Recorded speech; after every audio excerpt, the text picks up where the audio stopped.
Hey, welcome back to Next Third, Best Third. I'm David Fenwick. I'm the founder and the host. And today we have a message that I think is going to be so powerful for men. As we talk about living with intentionality, we're going to talk today about what it means for a man to really come to terms with sonship.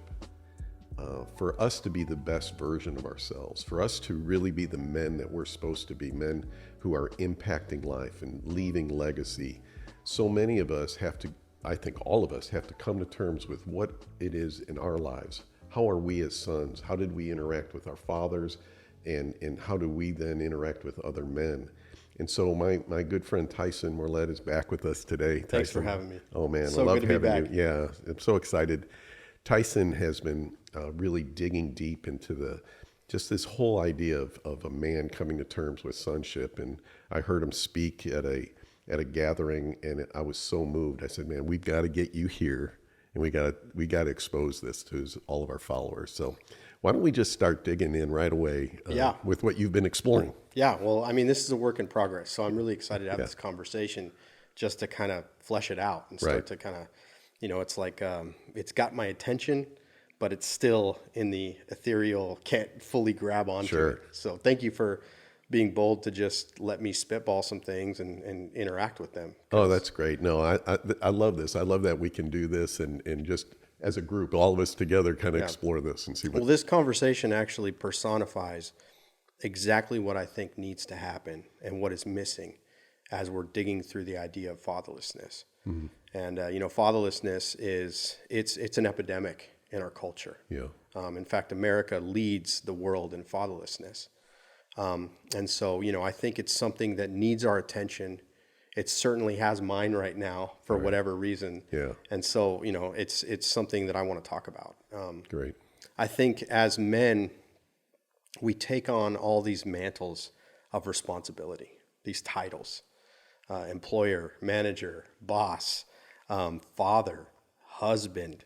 But we forget that we're first a son. That's like the first title that's given to us. And, I think that you don't graduate from sonship. Marriages may end. You may never have a child or whatever might happen in that season of your life, but sonship stays with you forever. You might lose a job. You may change professions. You may lose a degree, but sonship stays with you forever. So why is it not something that we're talking about more? This just intrigues me because even though it's an obvious fact, it's something that I really have never dug into, is that sonship is something, like you say, that I have. I'm a son, Yeah. and I'm always going to You be are a son. currently right now. Yeah. Even though you're a father. Yeah, You are a son. my father and mother have passed away, but I'm still a son. Yeah. So Yeah. And so this is something we need to wrestle with, I think. And I think there's a lot to delve into to what that means.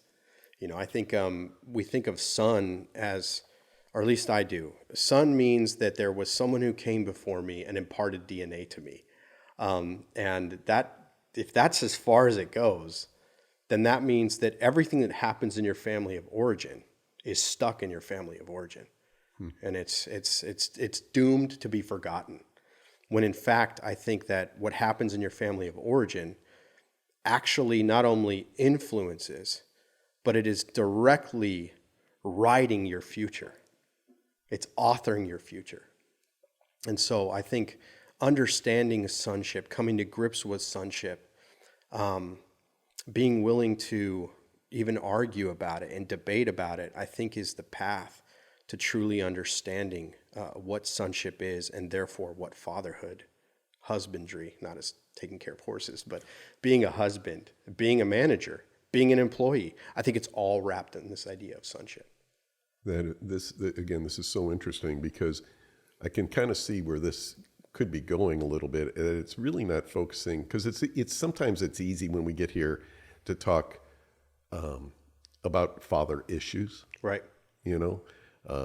Some guys here have had great dads and great relationships. Some haven't. You talk about fatherlessness. I think an equal, if not greater, epidemic is absentee fathers. Right. Mm-hmm. Those are the fathers who are present, but they're not, right? They're in the house, but they're checked out, Mind is on the money. right? Money's Or on the whatever mind. it may Yeah. be.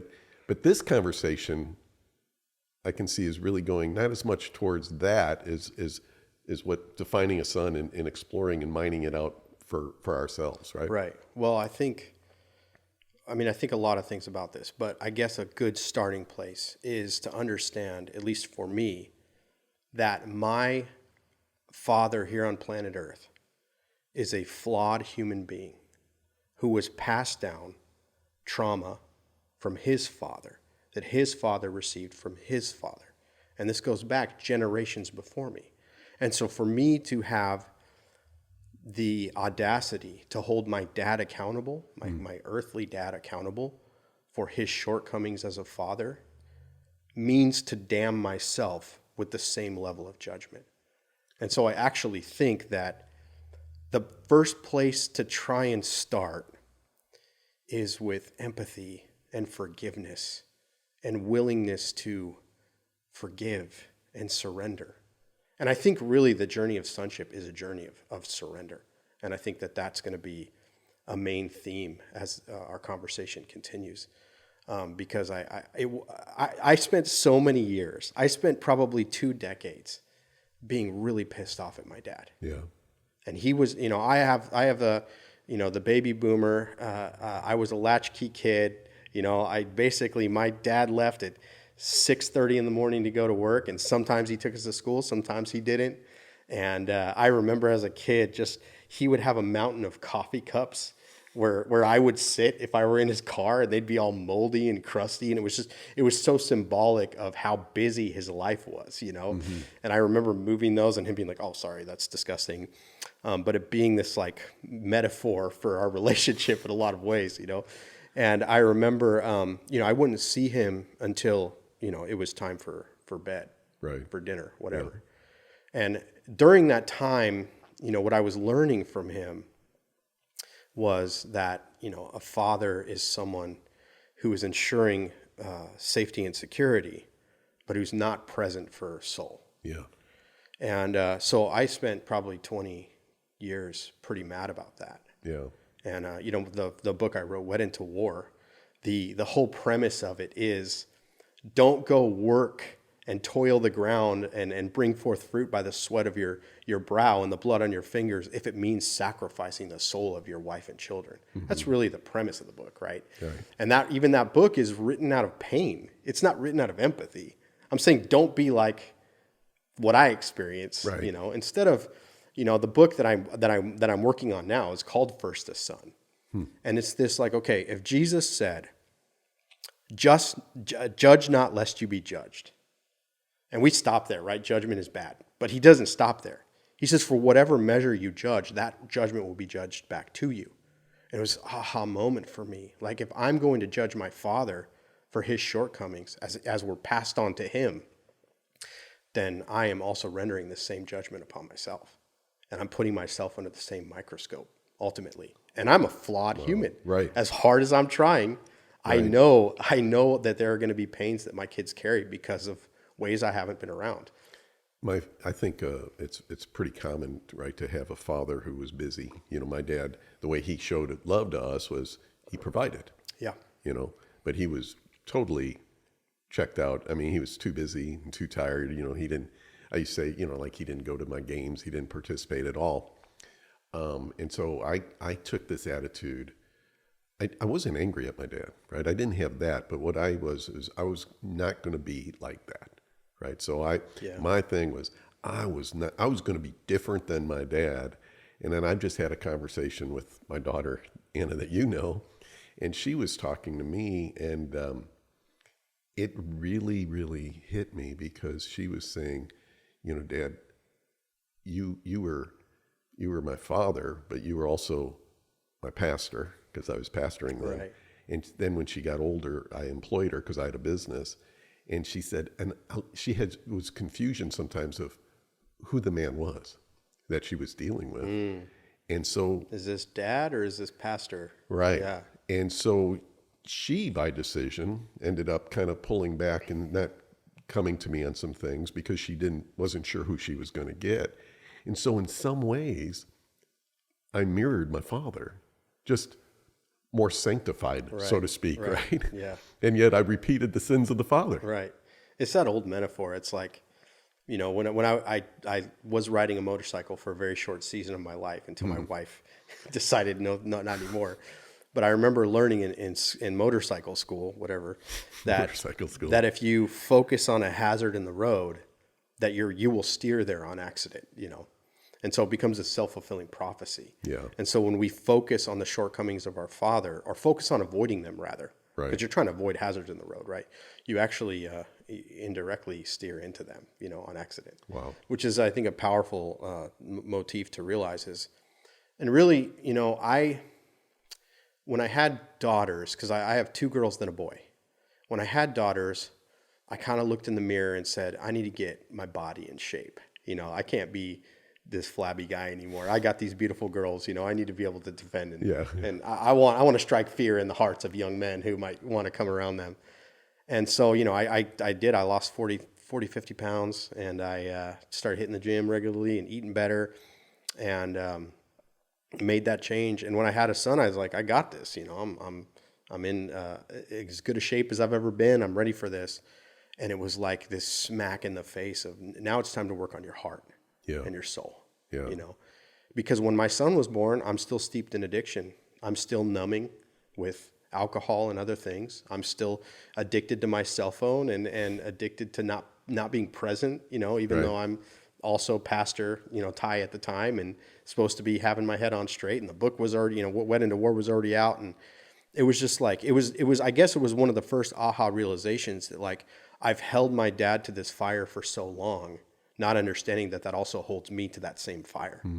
And so actually forgiveness and empathy is the first step in sonship. I think God, who I think is the archetype, my earthly father, Stanley Morlett, is but a shadow of the substantive reality of the archetypal spirit of father. Mm-hmm. And he's what I got now. And he's not perfect, because if he was perfect, I wouldn't need the true father, right? I would have him. Yeah. But he's actually perfect in a different way. He's perfect because he teaches me how to forgive myself for my shortcomings and learning how to forgive him. Dude, That's don't so look at me powerful. like that. You're going to get us crying over I here. know, right? But it's so powerful. Yeah. And that's, and it's so crazy because I didn't realize that until I had a son. Yeah. It's almost like God he was writing this narrative and he was revealing it in steps. Yeah. And I remember so clearly one day I was frustrated with my son, and I was just like finishing the story. I'm going to have a relationship with Rhythm like I had with my dad, and this is so frustrating, and all I want is him. I just want my son. I just want to be with him and be loved by him and love him. And God was just like, do you not think that that's what your dad wants from you to this day? Yeah. And it was just like this flood of emotion of like what I feel for my son, my father felt for me. Right. And what I feel for my father, my son by design feels for me. We're both tearing up here, and it's really hitting me hard because, man, I've got one son and 5 girls, right? And right now, my son is at an age, he's processing through some things for himself. He's married, and I don't want to say we're estranged, but we're not communicating. And he's working through some things that are dad issues, and it's been real hard for me in the sense I'm in a good place where I realize it's not about me. He's processing, right? And he's working through. But the reality is that, all I've ever really wanted was to have that relationship. And it's what you still want. And it's what I still want. And I honestly understand that I repeated some of my father's absenteeism with him. Mm-hmm. And it's painful, but I have hope, right? I mean, I know that we can be reconciled fully, right? Thank God a life is 100 years. Isn't that just so true? Yeah. Like you don't have to have it together by what are you, like 46? 40. Add 20, but yeah. You don't have to have it together by 66. No, I know. I don't have to have it together by 41. No. When life comes in seasons, and literally, I mean, I'm being straight up here. I don't think I truly began the process of forgiving my dad until age 40. You're right. It's been, I'm 1 year in here trying to figure this out. This whole platform and Next Third Best Third is about, examining your life and taking honest appraisal. Yeah. But then living with intentionality. And a big thing is saying, at 46, right? 41. 41. Easy, buddy. I gave you a few years. And I added them on to you. So at That's 41 funny. and then at 66, our best years are still ahead, right? Yeah. But we have to make those changes. We have to be intentional, right? And you have to be courageous, to be real, and vulnerable. Yeah. Well, I think so I was going to start with Jesus, but maybe we'll end with Jesus, because I think probably the felt need here is, what do you do when you are estranged from your earthly father, or the relationship's not what you want, or he's checked out, he's completely gone, or you never even met him, And I think that, again, looking unto an archetypal father, a meta father, I don't want to use the word heavenly father, because, man, he's earthly, he's heavenly, he's everywhere. Right. He's a spirit, he's a reality, he's a truth. I think that starting there and understanding that your earthly father, whether he's absent or whether he's there, is but just a hair of what the heavenly father is as he represents in fullness. And that the relationship you have with your children, it's a temporary reality that shows just a small slice of the eternal truth of the relationship father-son. Mm-hmm. This is an eternal idea that pre-exists creation. I know that's all up in the sky there. But I think a really great place to start is, honestly, in the ancient document, the story of Jacob. I really think that's the place to go, because, and again, we think of Jacob, and we think of his ladder, and we think of him kissing that girl that he just met at the well, and we think about him getting swindled, and marrying the wrong chick, and how could you even do that? How drunk would you have to be, And we can think about, all the way to the end of his life when he's limping into, Egypt or whatever. We can think about who he is, but I really want to get into the drama of his story. And real quick, so many of our listeners and followers don't have any reference to Jacob, which is great. That's why I want to just kind of set the scene here. Right. So Jacob is one of two sons, Jacob and Esau. He's described in the book as kind of a mama's boy, closer with his mom than his dad. Yeah. And he, so you begin to see the absentee father idea in its genesis, no pun intended. You kind of see, maybe this is, and the idea of an absent father, this goes back to Cain. This goes back to Eve saying, and Eve is, again, the archetype of the first woman. She would have Cain, and she would say, finally, with the help of the Lord, I've been given a man. And Adam, who is supposed to be the archetype of husband, of her provider, is left out of that equation. It's so interesting. You already have the absent father. You're on page 4 of the ancient document. You already have the absent father. Wow. So this is an ancient idea. Yeah. This isn't, I say that America's leading the charge on fatherlessness in this current day and age, and that's true. But man, this goes back to our great granddaddy, Well, it said there's nothing new under the sun, right? There's nothing new. And so, a few generations go by, God chooses this man named Abram, changes his name to Abraham, and this is now going to be the family that the ancient book is going to focus on for the rest of what we call the Old Testament. And it really is a history of the Jewish nation. And Abraham is given this promise: out of you will come every son. Out of you will come so many sons that there will be uncountable. Right. Which we're looking back from the 21st century saying, yeah, that happened. That's one of the proof of God, or at least the ancient documents, truthfulness to me.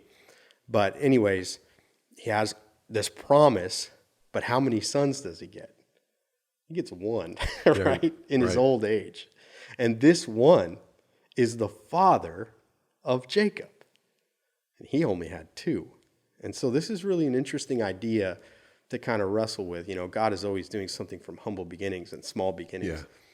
But That is so interesting, right? Though that the promise of countless sons begins with he only had one. yeah, and So Abraham, interesting. as renamed by God, Abraham is now counting every day. One, one, one. Yes, that's how I feel. I take stock on my own life. Right, one. What's changing? Nothing's changing. It really takes a futuristic mindset to see what God's up to. And what's interesting about Isaac to me is that probably around the age of 30, 33, because it's really all telling a story about a different son. But Abraham is commanded by God to sacrifice that son, kill him. And all the people in the 21st century are just like, what God would ever, Of course, it's the God who would later actually sacrifice his son and not be a stranger to that loss. Yeah. But, that story is so filled with drama because I'm sure at this point Isaac knows, this is conjecture a little bit, but I'm sure at this point Isaac knows that there's a lot riding on him to stay alive, to fulfill these promises. Not only that, his parents are old. They're really old. They're at the end stage of their life. Right.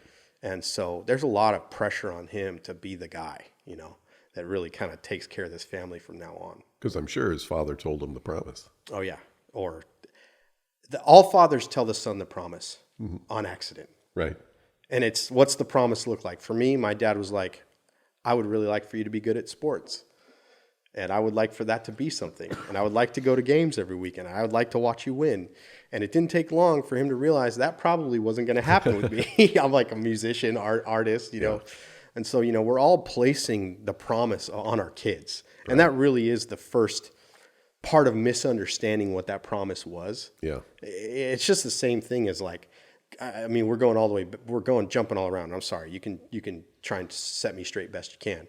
But the first thing that God said to Eve after the fall, after this epic fail, was, your seed will crush the head of my enemy. And in her mind, she's thinking that's the promise to get her back into God's good grace, to get her back into Eden, back into paradise. And so, of course, she puts all her stock on Cain. Cain crushes the wrong head, right? He crushes his brother's head. And that's where we get this brother against brother fight that's still going on today, by the way, in the Middle East and everywhere. Absolutely right. And so, the promise has always been placed on the son to fulfill. And this is an ancient idea. And it's the same thing today when, you go to any sports game and you watch the dads and they are losing their minds making sure their sons win. And it means everything to them. Why? Because it's the fulfillment of the promise to get us back in God's good grace. It's the same story being retold. And it's the same ending, unfortunately, without Jesus. The same ending is just despair and brokenness and curse, right? Okay, back to Isaac. Yeah, there's a lot riding on him. And he's got to walk up that mountain with his dad. 3-day journey there, by the way. 3 days like Jesus in the grave. Right. All these things are connected. That's why I'm talking about these archetypes. That's why I want to go to the meta, because we're not going to solve this issue by talking about my dad wound. Man, this thing is so ancient. Right. Let's talk about where it started. And that's such a key, right? That you can't really understand sonship until you understand the beginnings of it. Yeah, absolutely. Whatever that means, right. Whatever. You want to talk about through sonship, through evolution, why did we evolve sonship then? Why did we evolve the bond that a father feels for a son, the bond that a daughter feels to a father? Why do we evolve that? We evolved that because we needed to survive. And so it has a meta, it has a beginning. Right. And we should understand that beginning. Yeah. And so, Isaac is then bound on this altar. And I'm sure at this point, because he asks on the way up, he's like, hey, Dad, we got the wood, we got the knife, where's the sacrifice? Right? Like, what are we doing here, right? Yeah. He knew enough to know, okay, we're going to sacrifice to God. We're going to ask him for a different future or whatever sacrifice was in the ancient world. Mm-hmm. And his response was like, God's going to provide himself a sacrifice. Right. And as Isaac, you've got to be like, man, this guy's getting old. He's getting on in years. Yeah. Are you good? But man, he surrenders willingly to be tied down by his old father. Yeah, which is, the age of Isaac at this point. You said 30. I mean, I've heard it from anywhere from 16 to 30. Who knows? But he was an adult. He was strong. I think he could definitely push back. He could have pushed back on his his old, on his true 120 old something man, year old right? Yeah. But he surrendered. Surrendered, right? Which I think the path of sonship is surrender. I'm not saying to let your dad, take you down mountaintop, but I mean this is the story that is pointing to other stories, and so of course, God stops it, provides a ram caught in the bushes, and Isaac and his father, they sacrifice that ram together, looking future forward to the lamb that would be sacrificed, right? And so that story is not only an archetype for us to look at right now, but it's a story for us to understand this is who Isaac is. This is the father of Jacob. He's a man of man, I almost think of like John Dutton on Yosemite. He's this man of, he doesn't talk much. He's strong. He's faithful. He knows his mission. He knows his purpose. He knows that he's supposed to take on the mantle of his father and his mother and continue it on and move forward into the land that God has promised and make children. He understands this. And so when he has twin boys, you can imagine the drama of this, because he was a firstborn, expecting to pass on the same mantle of responsibility that he took upon himself in many ways to his firstborn. And so right away, Jacob and Esau are twins, and the book says that they're fighting in the womb, that Jacob is literally grabbing onto Esau during birth, trying to pull him back in so that he can be first. And this is me. I'm a firstborn, but man, I will knock my little brother down. Like, you understand, like, I am number one, And so right then, Esau's born first. Isaac is automatically, this is my guy. Yeah. This is my guy. And then Jacob comes out after, and they name him Jacob, heel catcher, wrestler. They name him Right. the guy trying to pull his way forward, pull his way to the front. And that's his beginning, So from day one, he's the guy who's going to try and wrestle his older, stronger brother for that place of first, of primary. And that's my story. Yeah. That's probably a lot of our stories. And so, the story goes on. I don't want to get stuck here for too long, but he spends his entire life fighting for that number one spot. Mm-hmm. He tricks Esau into giving up his birthright. Like, Esau has that authority. Of course he doesn't. And a birthright is an ancient idea of primary inheritor, of That's right. Ruler of the estate. Whatever this kingdom that is our family is going to be, I'm going to be at the helm. And Jacob, with his mom's help, by the way, which is so interesting. It's so like Adam and Eve, and it's all connected. Right. But he tries to trick to that position of authority, and so him and his brother are at odds. It is Cain and Abel, just kind of reincarnated here. Mm-hmm. And eventually, and I think this is the part that's really important in the story. Eventually, with his mom's help, he tricks his old father. This is so interesting. Where Isaac would surrender, Jacob would take the place of authority. Yeah, he would manipulate. Yeah. And this is me. Okay. I can relate with this. This is my guy. Okay. Yeah. So he dresses up as Esau. He makes himself feel like Esau, smell like Esau. He brings his father what Esau would bring him at the end of his life. And he wants to be blessed. He wants to have that position of authority. He wants to rule the estate. And the first thing that Isaac asks him is, what is your name? And for me, like that is the place to start. So his father was basically blind at this point, and he's feeling and smelling. He's feeling the hair. He put the animal hair on his arm, so he was more like his brother, right? So he says, what is your name? What is your name? And it's like that's a pivotal moment that we're all asked this question constantly. And it's a question of identity. Mm-hmm. It's, who are you? That's right. I understand who you're presenting yourself to be, but who are you truly? Right. Where do you belong? What is your purpose? What is it that you're here for? That's right. Not what you do. See, this is a big thing that when I talk to guys is so many men, especially as they get older, but even at any age, young man like you, we can fall into the trap of thinking our identity is what we do. Right. You know, my identity is husband, father, businessman, pastor, whatever it may be, right? Or you identify with your failures. You know, there's guys who identify with what they're feeling, but who are you really? Yeah, it has nothing to do. You know, I always, in the back of my mind, as hard as I try it, my value is a number, and it's the number, you know, that my business is bringing in every year, you know, and it's like trying to get, I know it's not what I am, but it's like, and these are the things that are that attach themselves to us. Yeah. And we're asked in these moments, and I really want to, you know, we're going to talk about these moments because you're going to have these moments where you can really answer honestly who you are. And it's so important to answer honestly, even if it's painful, even if it knocks hell out of you or into you, you know, you've got to be honest. And so, of course, Jacob, here's his moment to be like, I am Jacob. I am second born. I am not who you think I am. But he doubles down. Says, I'm your son. I'm Esau. For whatever reason, God allows that blessing in that moment to go from Isaac to Jacob. Yeah. And that's in the mind of God.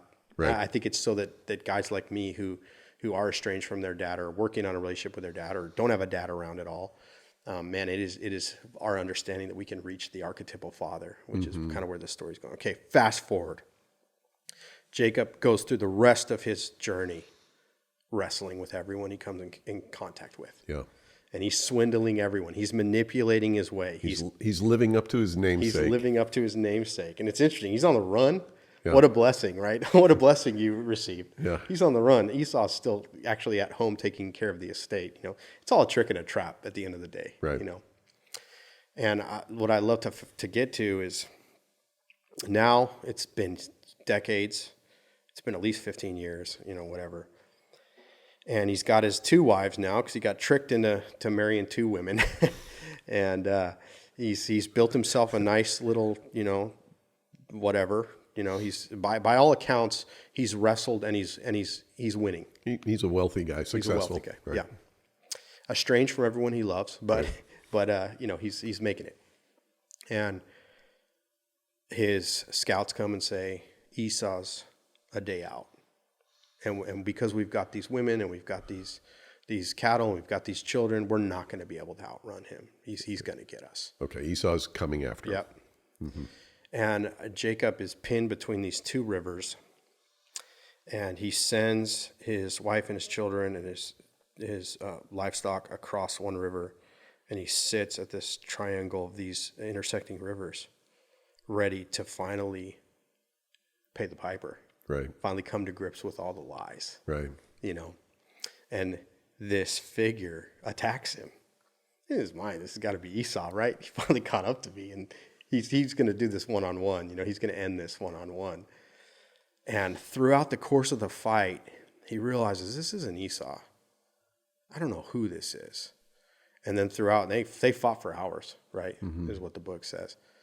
And along this fight, he realizes this is God. I'm wrestling with God. Yeah. He figures it out somehow. Yeah. And he's prevailing. He's kind of winning, which I think is profound. Because as God wrestles with us as the meta father, he's willing to give a few. It's interesting, isn't it? Because so many of us who do understand or have a faith, you know, we find ourselves in life wrestling with God all the time. You can wrestle with God as, you know, why is this happening to me? Yep. You can wrestle with God as, you know, I thought I'd be at a different place at this point in my life. Yeah. You know, why did you allow this to happen? All these we can wrestle with God on so many levels, right? Yeah. And what I find, at least for myself, is a lot of times I do win in my mind, right? I'm like got God on this. You know, I've got him down. You know, why did you do this? Why isn't this better? Right. You know, all these kind of things, but I ain't winning. No, not in the long term. We've come to find out God is a professional wrestler and knows this pressure point to knock the core of your being out of whack, you know, and that's what he does. He presses on Jacob's hip and he puts it out of socket or whatever, mm-hmm. and it goes that way until he dies, which I think is really interesting and profoundly. Jacob has the understanding in this moment to say, I will not let you go until you bless me. And this is the idea that Jacob knows he's lost the battle. Okay, he thought he was winning, and then, okay, a pressure point. I don't know if you've ever had a friend who's a professional wrestler, but they'll manipulate your hand. You'll be like, okay, whatever you want. That's the situation here. He's lost the fight. But he has the wherewithal to say, I surrender. I surrender. But I need you to tell me who I am. Yeah. Is what really the blessing ends up being for him, right? And what does God say? Do you remember? He says, what is your name? Oh, that's right. What is your name? Just like his father. That's right. Bro, bookend this moment for him. Yeah. What is your name? Isn't it interesting that he was manipulating his earthly father for a blessing, right? Jacob, the heel grabber. Right. And now here he is grabbing the heel of that's God. Profound. Yeah.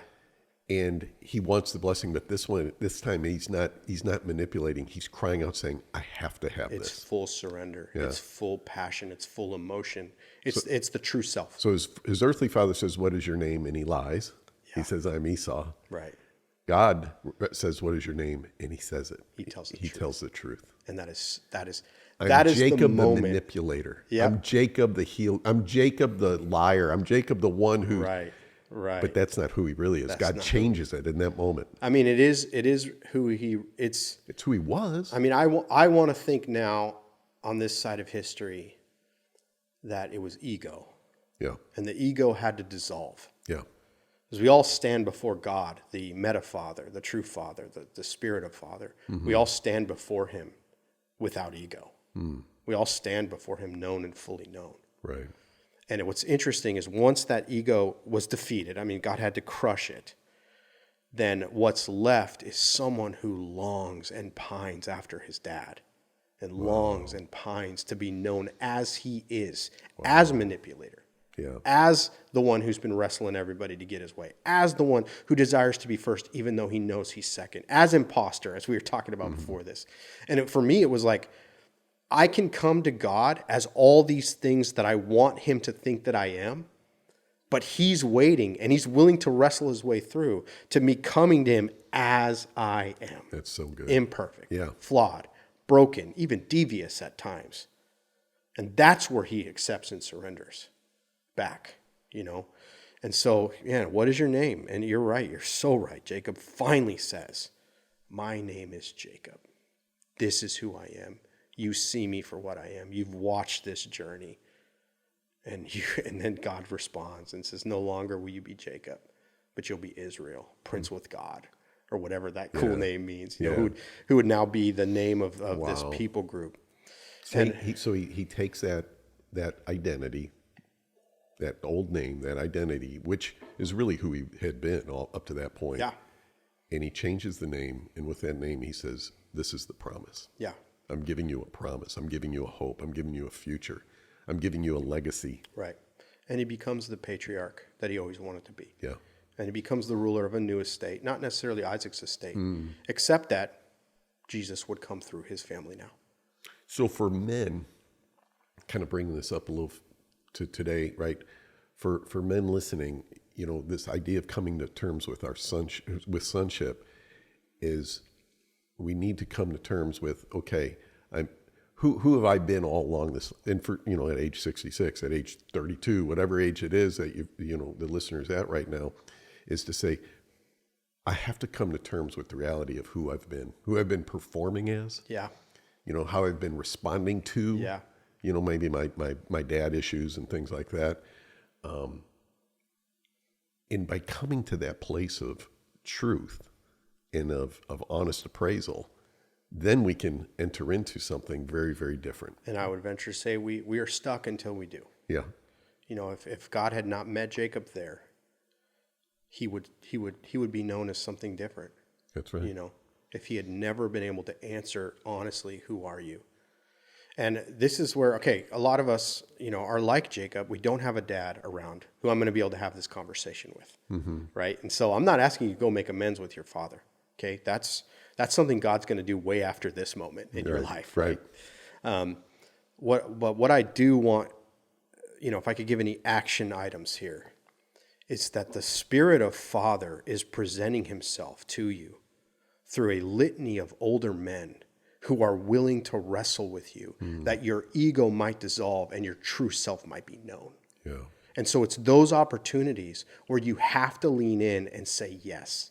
And I think as a younger man myself, coming up on middle age or whatever, I don't know how to think of myself in this moment. Am I young? Am I old? I accused you of being older than you are. I remember so much in my 20s and early 30s rejecting the wise counsel of older men because I wanted to appear like I had my stuff together. Right. When the reality is I never did. No. And I actually needed mentorship. And I actually had a father vacuum. And I had a hole that only Father could fill.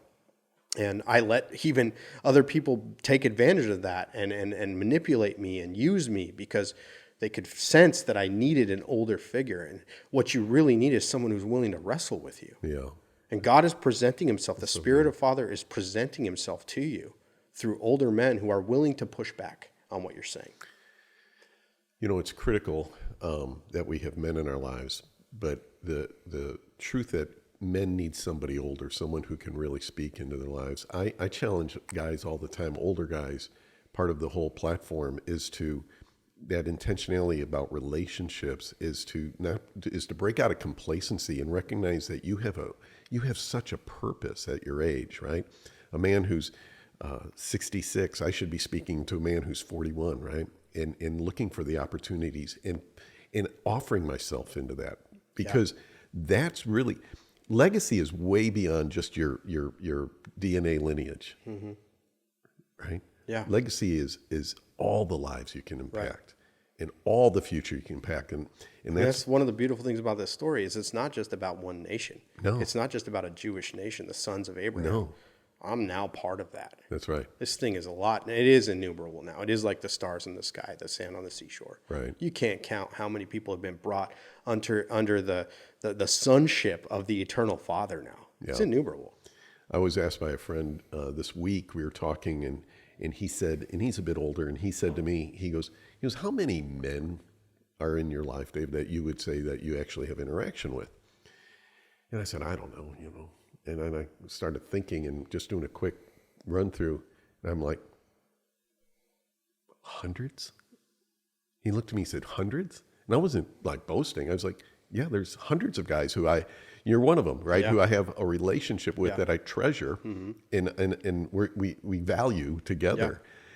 Yeah. And I'm like going, man, this is incredible. But that's not the story of most. No. And that's what this whole thing is about the next third, best third is don't allow yourself to be complacent.